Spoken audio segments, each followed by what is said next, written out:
completed an epic motorbike pilgrimage across Europe to visit some of the most important sites where Allied servicemen were imprisoned during World War II. 7 men set off from Biggin Hill over a week ago, travelling to Dunkirk in France, then on to Arnhem in the Netherlands, through Germany and finally reaching the site of Stalag Luft 3, the prisoner of war camp in Poland, the scene, of course, of the famous Great Escape. And Peter Whittlesey has travelled with them.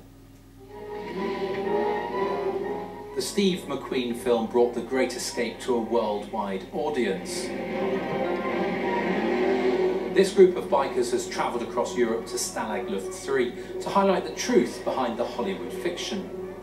To coincide with the time of the escape, the group waited until nightfall before visiting the tunnel. And so you'd have somebody in there pulling the trolley along that route.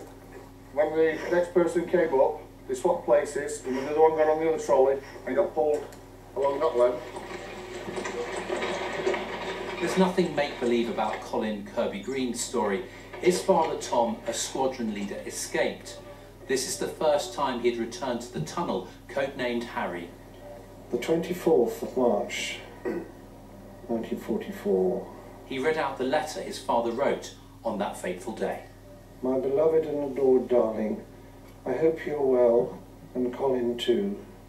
My sweetheart, I'm thinking so much of you now, and long so hard for you with every part of my soul and body. He never made it home. Colin was just 8 and told of his father's death by his headmaster. I remember vividly the bits I do remember, and they both make me happy and also so sad that that's how it ended, really. I just wished I'd had more of him in my life, and that he had had more life, and he loved my mother so much. The pain and anguish never came through in the film. As well as retracing their steps, this group has looked into the lives of the real men played by Hollywood legends. Right. Hold on to yourself, Bartlett, you're 20 feet short. We've actually got a little bit attached to the people who are actually involved. We've studied them, we've got their characters, we knew who they were, what they achieved. And I think over the last couple of days, to go and see their graves, it was very, very upsetting.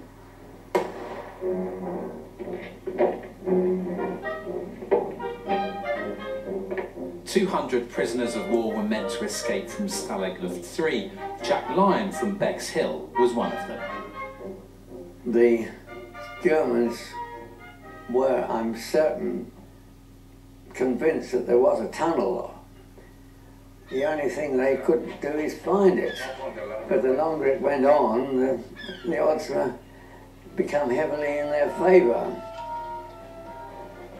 It started off as an epic ride across Europe to raise money for charity, but has turned into a journey into the lives of 50 men who were executed under the orders of Hitler for their part in the most audacious escape in British military history. Peter Whittlesey, BBC South East Today, Poland. Nice adventure.